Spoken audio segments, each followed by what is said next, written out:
네, 안녕하세요. 이성훈 변호사입니다. 오늘은 최근 트럼프 대통령의 베네수엘라 마야 카르텔 트렌드 데 아가라의 추방 명령에 대한 행정 명령의 근거로 쓰인 적성국 국민법, 즉 Alien Enemies Act에 대해서 함께 알아보도록 하겠습니다.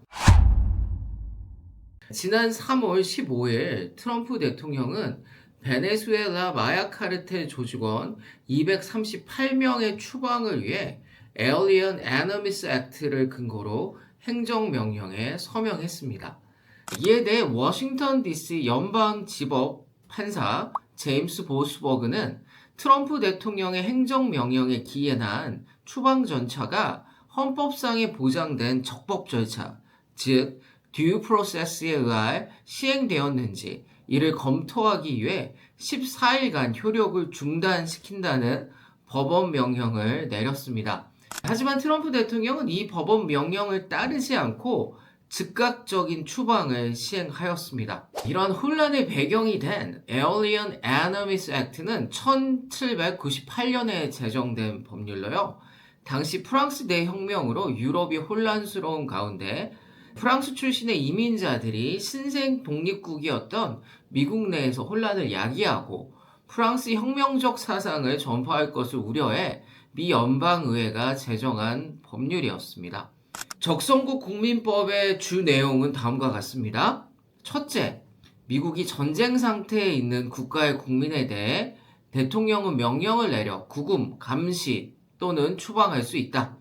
두 번째는 해당 국민이 미국 내에 합법적으로 거주하고 있더라도 국가 안보를 이유로 강제 추방이 가능하다라는 것입니다. Alien Enemies Act는 역사적으로 3번 적용되었습니다. 첫 번째는 1812년 미국과 영국이 전쟁 당시 영국 국적자를 감시하기 위함이었고요. 두 번째는 제1차 세계대전 시 미국과 전쟁 중이었던 독일을 견제하기 위해 독일계 국민을 감시 억류하기 위해 또한 발효되었습니다.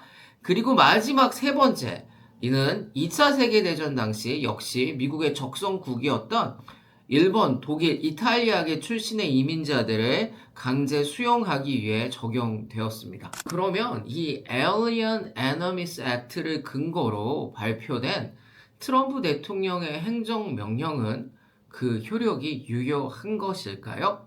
이에 대한 검토를 위해 워싱턴 DC 연방지법 판사 제임스 보스버그는 일시 효력 중지 명령을 내렸으나 트럼프 행정부는 이를 수용하지 않고 추방 절차를 강행하였습니다. 추후 이는 연방 상급 법원의 심사 대상이 될 것이고요. 연방지방 법원의 명령을 따르지 않는 트럼프 대통령과 그 관련 기관은 법정 모독죄, court contempt로 기소될 가능성이 있습니다. 하지만 현실적으로 트럼프 대통령에 대한 법적 처벌과 기소는 대통령 면책 특권에 의해 현실화되기는 어려워 보입니다. 200년 전에 제정된 Alien Enemies Act의 21세기 오늘날의 적용의 합법성 여부는 이제 연방대법원의 판결을 기다려 봐야 될 것 같습니다.